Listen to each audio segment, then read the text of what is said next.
Thank you very much. Our final speaker for this year's Magic and Meaning Conference is Master Payne. This year, who wrote this introduction, by the way? This is Payne's 4th year at Magic and Meaning, which only means that he really can't take a hint.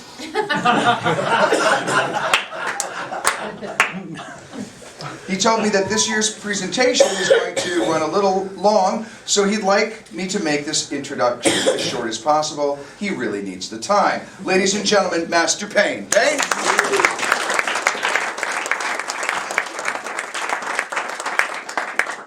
Good afternoon. My talk was originally going to be titled, How Do You Know When You're a Pro? It was to be a frank discussion about the differences between the professional and the amateur magician and how to know you've achieved the status of the former instead of the latter, as it's not always what it appears. However, these plans were derailed earlier this year when an event of a somewhat controversial nature occurred at the Magic Castle. This sparked a rather lengthy discussion on the Magic and Mystery School news group, with some feeling that this problem was so pervasive in the magic community that it should be discussed at this year's conference, and that I, with my rather unique outlook on matters such as this, was perhaps the best equipped to do so. Now, since this is the Magic Castle we are referring to, that a showcase for magicians from all over the world, I'm going to have to point out exactly which controversial event I'm referring to. The one in question took place in the parlor. It was perpetrated by a magician who shall remain nameless. Unfortunately, he opted out of the rather draconian video agreement the castle wants you to sign, so we do not have a visual record of his performance. However, through a series of carefully extracted eyewitness testimony, combined with a modicum of blatant conjecture on my part, I have been able to assemble what I believe to be a reasonable facsimile of the event in question. The magician, after taking his place on the stage, asks for a volunteer from the audience. A young woman heartily agrees and joins the magician on stage. Once there, he asks for the loan of her hand, which she gladly acquiesces. Once the hand is out, the magician looks at the preferred palm and, without missing a beat, proudly proclaims the title of my 2011 McBride Magic and Meaning pep talk, No, the Clean One.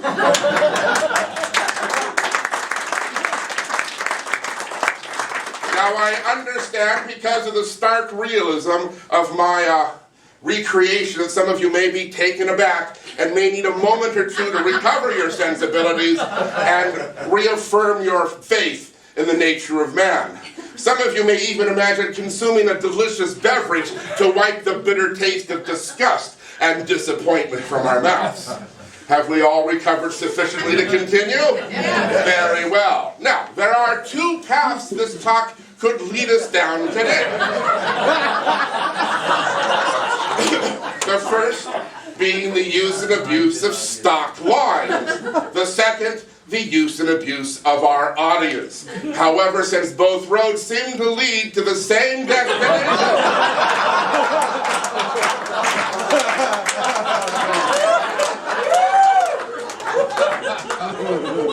let's talk about audience abuse, as that's just much more fun, and a crime we've all committed. Well, except for Eugene. And Jeff. And Bob's never done it. Neither is Larry. George, completely innocent. Fred's far too nice. Jordan, much too surrealistic. Those two guys back there, totally innocent. In fact, everyone in this picture, all right, it's just me.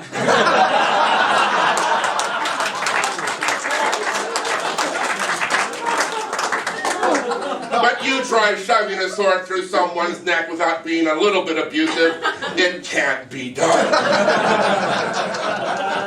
So, since I'm the only one in the room to fess up to actually committing this act, we at least must all admit to have seen it perpetrated with lines like, "No, the clean one, right here on the trap door. Clear your mind." That was quick. "Nice ring, there's a room for a stone and everything.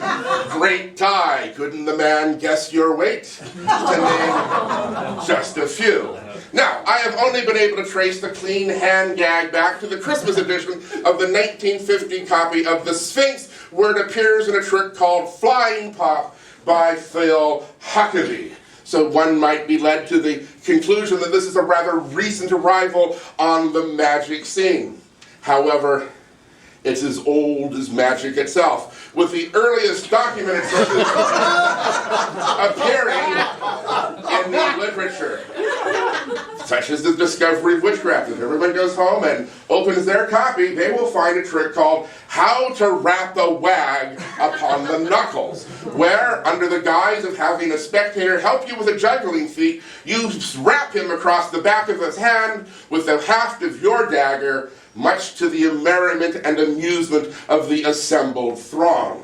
It actually says, "This feat tendeth chiefly to the moving of laughter and mirth." Now, oddly, no such practical jokes appear in Provost's Clever and Pleasant Inventions, published in the same year in Lyon, France. However, before you people of continental descent start getting all cocky and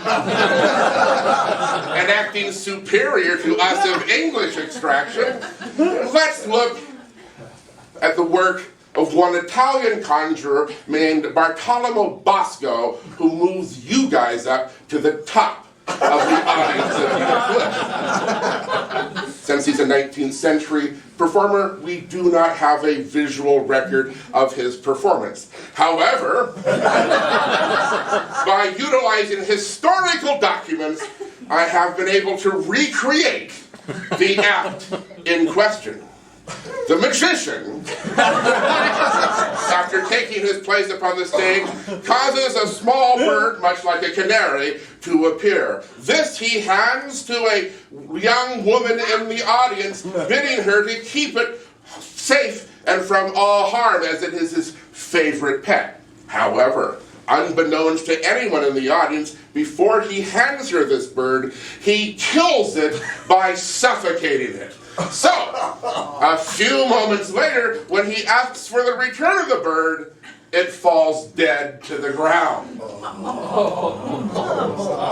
Kind of makes the clean hand gag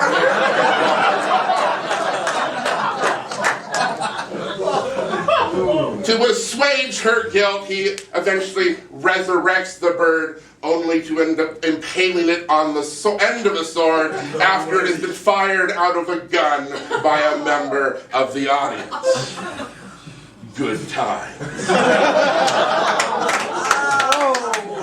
Now, before I proceed further, something of an explanation is required, as the quality of the video from this point forward is not going to be up to my usual high standards. This is because these PowerPoints take an inordinate amount of time to create. So I like to have them done a few months before the conference so as not to be working underneath the pressure of an impending deadline. I actually had this one completed and ready to go back in August. But then, last week, Jeff made a posting with a link to a news article that caused me to rethink my entire position on this subject, and so I had to redo everything from this point on. Thanks, Jeff. Which is a pity, as I thought it had come out rather well, as I was going to discuss the use of breakaway wands and fans, clatterboxes, vicious sucker effects, and a bevy of outdated lines and antiquated bits, all seemingly created to make the magician look clever at this poor spectator's expense. I then was going to discuss several of the books that has been written on this subject, which attempt to explain why this type of behavior is so prevalent amongst magicians, and tell you one and all that the conclusions they all came to was succinctly summed up by none other than Max Maven when he said, the only way to become a good magician is to overcome why you became a magician in the first place.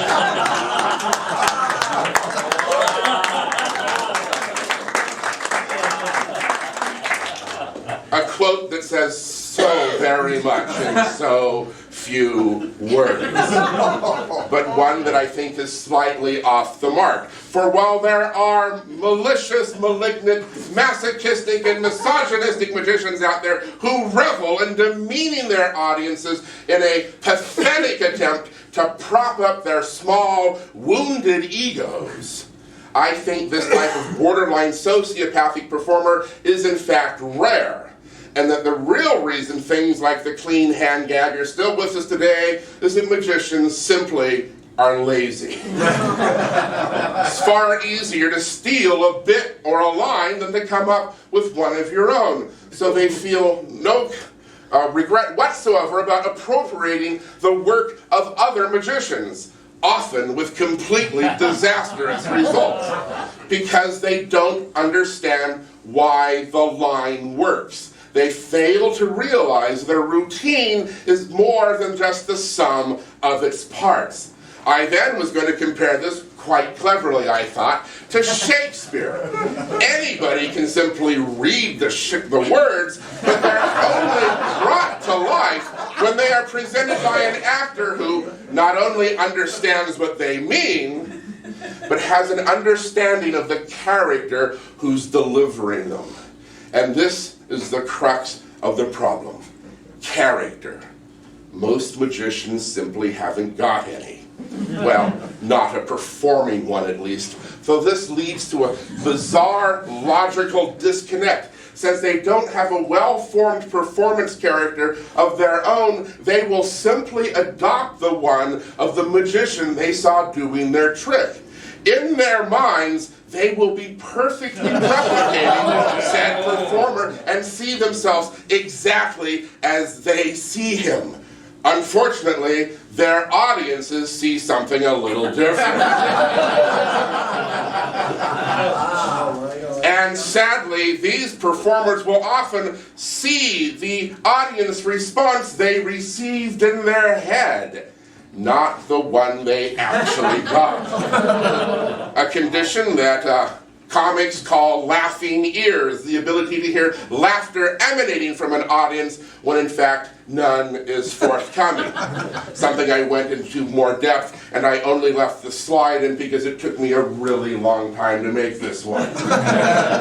Just like this one, which I was going to use to illustrate that we all crave and desire the acceptance and validation that a room full of happy, laughing people gives us. And so we'll do almost anything to achieve it, which is why things like the web and geek tricks are so popular as a type of magic for the beginner, because they elicit a very visceral, emotional response from our audiences. But then, is this really the reaction we're looking for from our audience?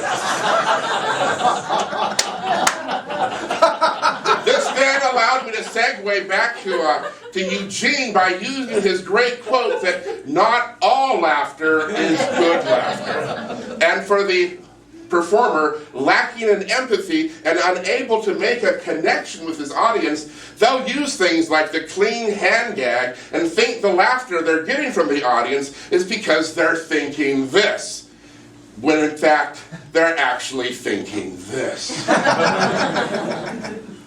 And so I was going to conclude with a simple plan that would have totally eradicated the clean hand gag and all other forms of audience abuse from our midst forever. And then Jeff sent me a link to this news story about a school board member who was also an amateur conjurer, at least I hope he's amateur, who liked to open the school board members' meetings with a simple magic trick or two. Last month, he did this one. With the expected results. At least the results we would be expecting, not the ones that he was expecting. You can't buy that kind of publicity, because for the next few days, the internet was all abuzz about this news story, how inappropriate the feat was, the reaction was zilch, the woman was embarrassed, the man had to apologize. You think this would seal my argument 100%, and I thought so too. But then I started to read the comments at the ends of these articles. As expected, there were the typical ones who thought that the performer was a misogynistic pig who should be run out of town on a rail. But these were all outnumbered, almost 5 to 1, by people who thought that they were blowing the whole event out of proportion, that it was funny, they were sorry they had missed it, and anyone who could not see the humor in it had a stick up their you-know-what. And I'm not talking about a caramel apple. So this got me to thinking. Who are we to be the arbitrators of good taste? After all, what somebody might find offensive, another person would find hysterically funny. Though I'm not exactly sure why anyone would find a foam bat and sponge baseballs offensive, but... Oh, I've never seen it that way. I'm sorry.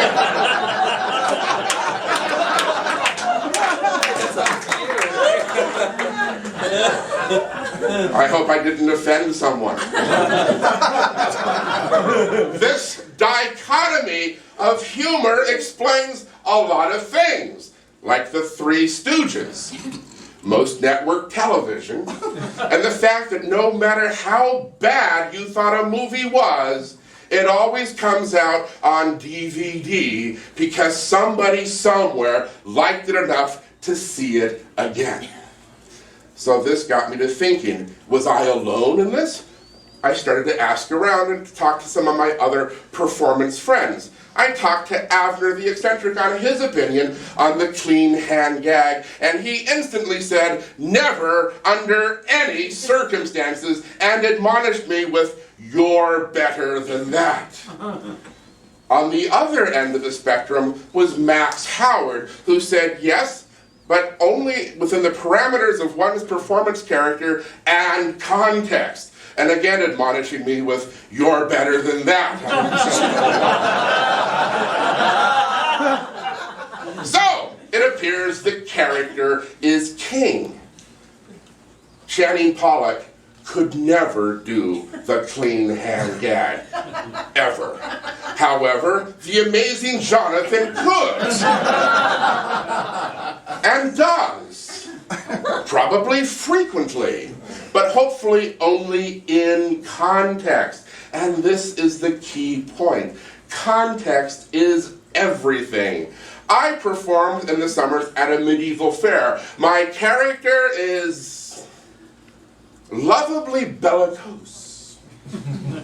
So, if I had a kid come up to me that looked like this and I needed to borrow a hand, clean hand gag would be funny because it's in context, it's in the parameters of my character, and I know I can say it in such a way that the audience doesn't know I'm serious and that I'm simply having some fun. However, if my assistant looked like this, it's not going to work. Ever. Ever, ever, ever. But kid looks like that, I don't care where you are. Funny line.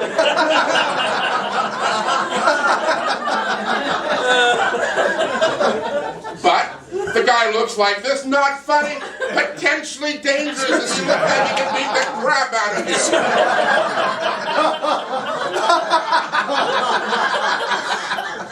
This one, funny but unlikely. Not funny and culturally insensitive. Wait for it. Funny!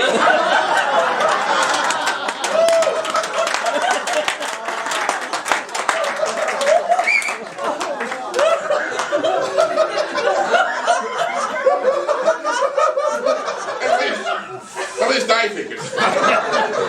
Too soon? Let's go back to the monkey, everything.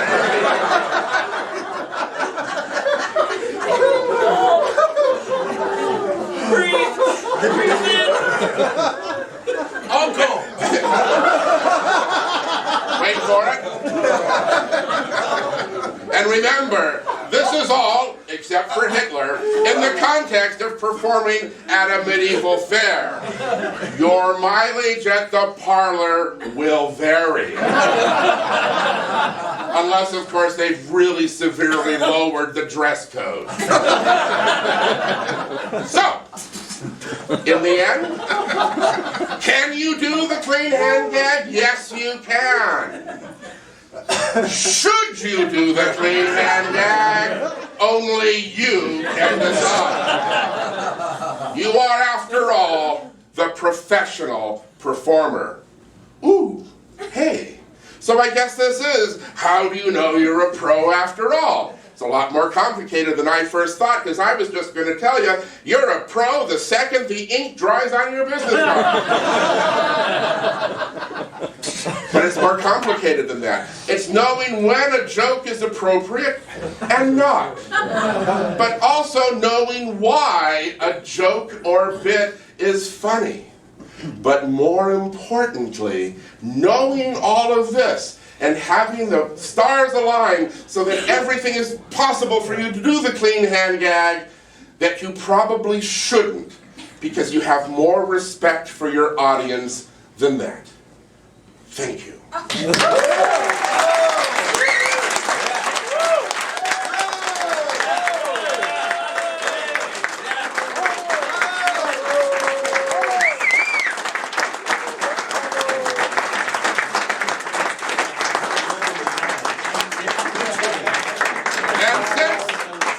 Impossible for me to put this into lecture notes. Everyone gets a copy of the professionalism slide suitable for framing, which is why I didn't three-hole punch it. Thank you.